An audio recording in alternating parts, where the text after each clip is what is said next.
Pai do Senhor Jesus, eu quero falar aqui sobre o assunto escatológico nesse momento, para a glória de Deus, em nome do Senhor Jesus.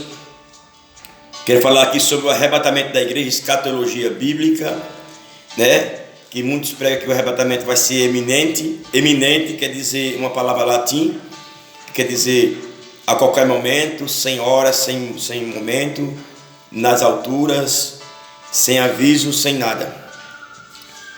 Eminente. Muitos pregam que o arrebatamento é iminente, pode ser agora, a 1 segundo ou 1 milésimo de segundo. E o que a Bíblia diz? A Bíblia diz que não será assim. Porque para acontecer, louvar seja Deus, o arrebatamento da igreja, é preciso primeiro, aleluia, muitos fatos escatológicos acontecer. Não o que a pessoa acha, mas o que a Bíblia diz. Jesus não pode voltar agora, porque o que a Bíblia diz sobre isto. Jesus não pode ir contra a sua palavra. Nós sabemos que Mateus foi escrito em uma época a qual Paulo não era convertido. E passou-se mais ou menos 20, 30 anos, Paulo se converteu. Né? Paulo se converteu. Ele se converteu e fundou a igreja de Tessalônica. Primeira carta aos Tessalônicos e segunda carta aos Tessalonicenses. E no capítulo 2 aos Tessalonicenses, Paulo diz porque a igreja estava perturbada. Os irmãos estavam perturbadíssimos, não queriam mais trabalhar. Os irmãos viviam na maior, um alvoroço, vamos dizer assim. E não sabia que quando Jesus vinha, não tinha base nenhuma. E Paulo veio inspirado pelo Espírito Santo, lógico. E trouxe a receita para os irmãos Tessalônica, os nossos irmãos, a igreja Tessalônica. E assim como a igreja hoje, as pessoas tudo perturbado, achando que Jesus vai voltar agora, achando que vai acontecer agora, pedindo para Jesus voltar agora. Está pedindo para Jesus voltar agora, se nem está preparado, ou os parentes estão preparados. Quando a gente se converte, a gente ora para Jesus voltar. Hoje a gente ora para Jesus demorar mais, para salvar o maior número de pessoas possível. Até mesmo nós, ou a nossa família, esposa, filhos, tudo mais. E Paulo disse assim: o arrebatamento não poderá ser eminente. Olha a leitura só, acompanhe na sua casa, em nome de Jesus. Acompanhe a leitura, para depois dizer: o irmão está endemoniado, o irmão está com Satanás, o irmão é herege. Isso é a teologia dele que está matando. O irmão está com Satanás no couro, está endemoniado, está pregando heresias. Não, o que a Bíblia diz, aqui é a Bíblia. 2 Tessalonicenses capítulo 2, versículo 2. Versículo 1. Ora, irmãos, rogai-vos pela vinda de nosso Senhor Jesus Cristo e pela reunião com Ele, que não vos movais facilmente do vosso entendimento, nem vos perturbeis, quer por Espírito, quer por palavra, quer por epístola, como de nós, como se o dia do Senhor estivesse já perto. Olha o que Paulo fala para a igreja aos Tessalônicos. Talvez você nunca leu essa passagem, ou leu por cima. Paulo disse assim: olha, meu irmão, não se movais facilmente do vosso entendimento, não se movais facilmente, nem vos perturbeis, não fiquem perturbados, não fiquem comovidos, perturbados, ansiosos, nem por palavra, nem por espírito, ou por epístola, ou por cartas, como se o dia de Cristo estivesse já perto. A igreja aos Tessalônica, lógico, hoje está mais perto. Lógico, é pela lógica. Hoje ela passou 2020 anos. Só que Paulo estava dizendo assim: ó, meu irmão, primeiro vai ter que acontecer os fatos, não é assim. Jesus não poderá voltar na forma eminente agora, 1 segundo. Aí o 3: ninguém de maneira alguma vos engane, porque não será assim que Jesus vai voltar. Não será assim. Leia a Bíblia. Sem que antes venha a apostasia. Olha, sem que antes venha a apostasia e se manifeste o pecado, o filho da perdição. Se manifeste o homem do pecado, o filho da perdição. Nós sabemos que muitos filhos da perdição já têm se manifestado. Muitos falsos profetas, muitas seitas enormes de 100 mil membros, muitas seitas satânicas, muitas mesmo, né? Muitas seitas, mas Paulo não está falando aqui desses falsos profetas pequenos. Aqui, Paulo está falando do anticristo, o homem do pecado, o filho da perdição, o qual se opõe, se levanta contra tudo o que se chama Deus, tudo, contra tudo, ou se adora, de sorte que se assentará como Deus, está falando do anticristo, sentará como Deus no templo de Deus, querendo parecer ser Deus. Então, aqui é algo mais profundo. Aqui não é só um falso profeta qualquer. Aqui é um falso profeta, um filho da perdição, ao qual vai se assentar no trono e querendo ser Deus, parecer ser Deus. Parecer ser Deus. Aqui, então, nós sabemos que é o anticristo. Quem conhece a Bíblia sabe do que eu estou falando. Vai parecer ser Deus, sentar no templo. Esse templo ali, onde fica os muros de Jerusalém, aqueles muros das lamentações, com as pessoas ficam lá adorando, ajoelhados, se prostrando, os judeus e muitos turistas. É ali que era o templo de Salomão, que foi destruído pelos romanos, pelos otomanos. E nós sabemos que ali está a arca do Senhor, a qual era de ouro, se derreteu pelo fogo, foi queimado, derrubado, assim como a profecia de Jesus disse que não ficará pedra sobre pedra que não seja derribada. E ele estava falando do templo ali de pedra, e também estava falando do templo do corpo dele. Só que ali vai ser reconstruído de uma forma muito rápida, durante o período de 6 meses. E o anticristo, porque o Jesus Cristo vai voltar. Quando Jesus voltou, os judeus não aceitaram Jesus, porque esperavam Jesus milionário, rico, cavalo branco, né, matando todo mundo. Só que Jesus voltou num reino espiritual, e os judeus não aceitaram, porque em Romanos 10 fala que os judeus são zelosos, porém sem entendimento. Sabe quando a pessoa é zelosa, mas não tem entendimento? Assim é os judeus. Tem muitos também que são zelosos, cuidadosos, mas não tem entendimento. Se baseia só num versículo só. E não tem a humildade de aprender de uma forma diferente, até que pareça, chegar mais perto da Bíblia. Louvado seja Deus, da palavra do Senhor.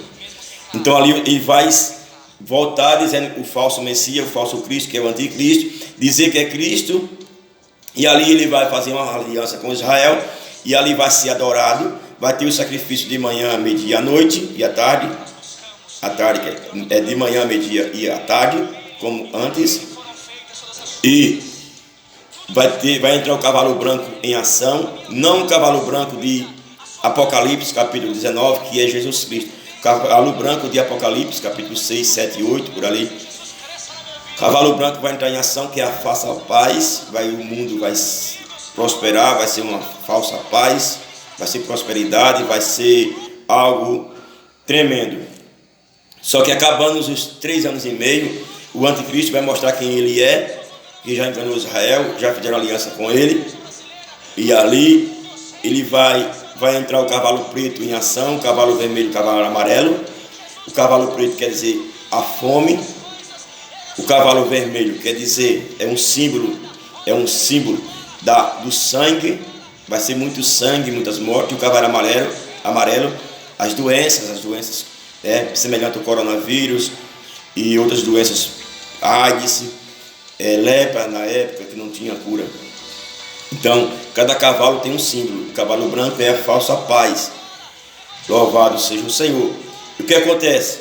Então, quando os 3 anos e meio acabar, os 3 dias e meio, ou a metade da semana, é uma forma de falar simbolicamente. Então, o que acontece? Vai entrar os cavalos preto, amarelo e vermelho em ação. Aí ele vai, em Apocalipse capítulo 13, ele vai forçar as pessoas a colocar o número da besta, 666, para que todos que não têm esse número não possam comprar ou vender, e que seja colocado em todos, pequenos, grandes, servos, escravos, livres. Todos vão ter que colocar. Se não colocar, vai morrer, vai ser degolado. Quem colocar já é do diabo. E aí muitos vão não colocar e encontrar a salvação, porém vai morrer degolado ou morrer de fome, torturado de várias maneiras. Assim como a igreja é torturada hoje, lá no Oriente Médio, no Sudão, no Paquistão, na Iêmen, na Coreia do Norte, na África, na Coreia do Sul, na China, tem vários tipos de torturas. Só o Brasil que não quer passar por nada e prega heresia, mentiras. A igreja brasileira, a maioria só prega mentiras. teologia da prosperidade, a teologia do reteté, pula-pula, cai-cai. Fica uns crentes meninos que não tem firmeza na palavra do nosso Senhor e Salvador Jesus Cristo. Em Oséias capítulo 4 diz assim: meu povo foi destruído porque lhe faltou conhecimento.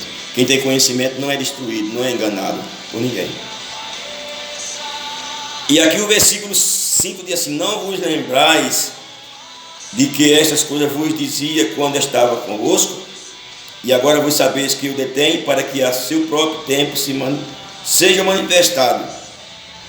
Porque já o mistério da justiça opera, somente a um que agora resiste até que o meio, que do meio seja tirado. Então será revelado o iníquo, a quem o Senhor desfará pelo assopro da sua boca e aniquilará pelo esplendor da sua vinda. A este cuja vinda é segundo a eficácia de Satanás, com todo o poder e sinais de prodígios e mentira, e com todo o engano de injustiça para o que perece, porque não receberam o amor da verdade para se salvarem. Por isso, Deus lhe enviará a operação do erro, para que criais na mentira, para que sejais julgados todos os que não creram. A verdade antes tivesse prazer na iniquidade. Então nós sabemos, glória a Deus, aleluia, louvado seja o nome do Senhor Jesus, louvado seja Deus, que Jesus não poderá voltar antes que o anticristo se manifeste. Queira os pastores ou não aceitar, queira a pessoa ou não aceitar essa tese, o que a Bíblia diz, leia a Bíblia na sua casa em nome de Jesus e veja o que a Bíblia diz sobre isto. Glórias a Deus, louvado seja o Senhor Jesus. Leia o que a Bíblia diz, que Jesus de forma alguma pode voltar antes de que o anticristo se manifeste. Mas como vou saber que o anticristo, quando vai ser manifesto? Ele pode se manifestar hoje, fazer um acordo hoje. Ninguém sabe quem é esse homem, esse líder. Talvez seja um muçulmano, porque tem lógica fazer a paz com Israel, porque só vai vir briga os muçulmanos. E também pode ser o Emmanuel Macron. Se você ver lá o comercial do relógio lá da França, o comercial é apologia ao anticristo. O relógio lá caríssimo, o relógio Cartier. Se você nunca viu esse vídeo, busque lá para você ver o comercial do relógio Cartier da França. Então a possibilidade de ser o Emmanuel Macron é grande, porque já tem uma amizade muito grande com Israel. E agora em maio Israel vai completar 70 anos. Então o que acontece? Jesus não pode voltar antes que o anticristo se manifeste. Jesus só pode voltar segundo a Bíblia, o que Paulo escreveu. Foi o apóstolo Paulo que escreveu, é aqui na Bíblia, Tessalonicenses capítulo 2. É o que a Bíblia diz. Glória a Deus. Não, irmão, não vos comoveis falsamente, não vos perturbeis, não fiqueis ansiosos, como se o dia do Senhor já estivesse perto. Não fique perturbado, nem por palavra, nem por ensinamento de pastor, nem por epístola, nem por palavra. Não vos perturbei, porque o dia do Senhor não vai vir desse jeito. Primeiro, aqui está falando assim, primeiro, o filho da perdição, primeiro ele vai ter que se manifestar, Primeiro vai ter que se manifestar, construir o templo, sentar no trono, parecer ser Deus, ser adorado como Deus. Aí quando o anticristo se manifestar, começar a reconstrução lá, porque isso aí é televisão, mostra. Aí você vai ver assim, nossa, realmente aconteceu. Realmente agora falta mais 7 anos para frente. O anticristo fez aliança com Israel, Israel fez aliança com o anticristo. Começou a construção do templo, o templo lá de Salomão, aquilo que é o templo verdadeiro. Porque esse templo aqui do Brasil é um templo falso, isso é uma réplica que não tem base bíblica. Essa réplica que tem aqui no Brasil do templo de Salomão, isso é uma pura heresia. Fala em Jeremias capítulo 3. Não pode fazer outra réplica, não pode fazer outro templo, não pode. Só quem pode fazer o templo e reconstruir lá é Jerusalém, porque nós não somos judeus, nós somos, aleluia, igreja do Senhor. Nós não somos judeus. Então aquela réplica ali, a Bíblia está dizendo em Jeremias 3, que não pode fazer o templo, não pode fazer. É pecado, é abominação, é idolatria. É idolatria como adorar outros deuses, como adorar a imagem, adorar o Deus de Baal, adorar o Mamon, que é o dinheiro. Voltando aqui. Então, quando você vê o anticristo fazendo uma aliança com Israel, aí você fala, nossa, agora realmente começou a metade da semana. Aí quando acabar os 3 anos e meio, aí passa mais 3 anos e meio de tribulação e a igreja vai estar presente. Aqui é outro assunto, tem mais versículos que eu posso mostrar. A igreja vai passar pela tribulação, outros vão ser salvos, outros não, outros vão morrer por testemunho, vão ser salvos.